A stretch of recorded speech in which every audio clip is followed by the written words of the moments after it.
Hello મિત્રો, સ્વાગત છે તમારું અમારા ડેલી વ્લોગમાં.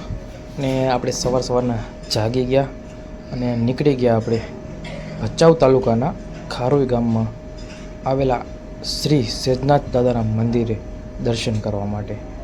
તો ગેટની અંદર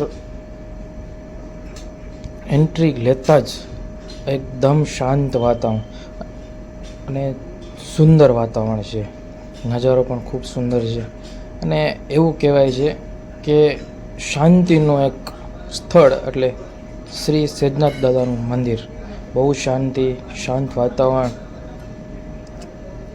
તો આપણે મંદિરે જઈશું અને જે કાંઈ આપણે ઇતિહાસ સાંભળ્યો છે કે વાંચ્યો છે એ આપણે એમની ઇતિહાસની વાત કરશું. જેટલું પણ આપણને ખબર છે કે જાણ્યો છે કે વાંચ્યો છે, બાકી કોઈ ભૂલચૂક હોય તો માફ કરજો. ભચાઉ તાલુકાના ખારોઈ ગામે આવેલા શ્રી સેજનાથ દાદાના મંદિરે આપણે આવી ગયા છીએ અને મંદિરનું જે કાંઈ આપણે જાણીએ છીએ, વાંચ્યું છે, એના વિશે થોડીક વાત કરશું. આપણે સેજનાથ દાદાનું મંદિર ખૂબ જ પ્રાચીન છે. આ મંદિરનો ઇતિહાસ લગભગ 12મી સદીનો છે. એવું માનવામાં આવે છે કે સોલંકી વંશના શાસનકાળમાં મંદિરનું નિર્માણ થયું હતું. સેજનાથ દાદા એક મહાન સંત અને યોગી હતા. તેમણે આ સ્થળ ઉપર સમાધિ લીધી હતી અને એ સમાધિ ઉપર શ્રી સેજનાથ દાદાનું મંદિર બનાવેલું છે અને તેની બાજુમાં શિવનું બહુ સરસ મંદિર આવેલું છે.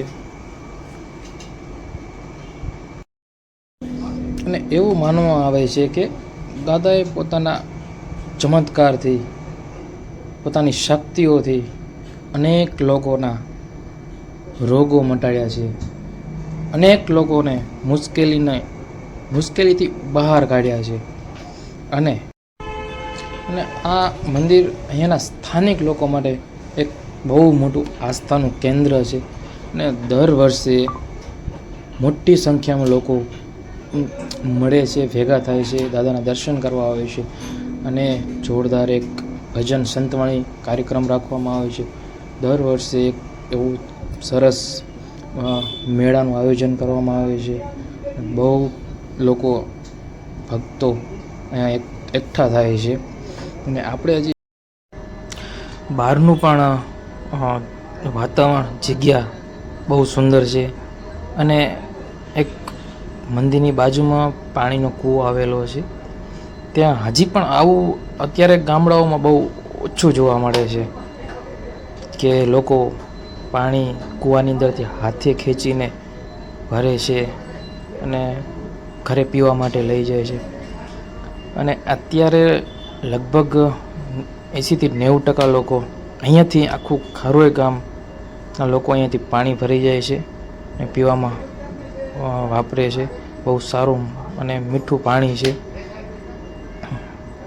લોકો હાથથી ખેંચે છે અને જો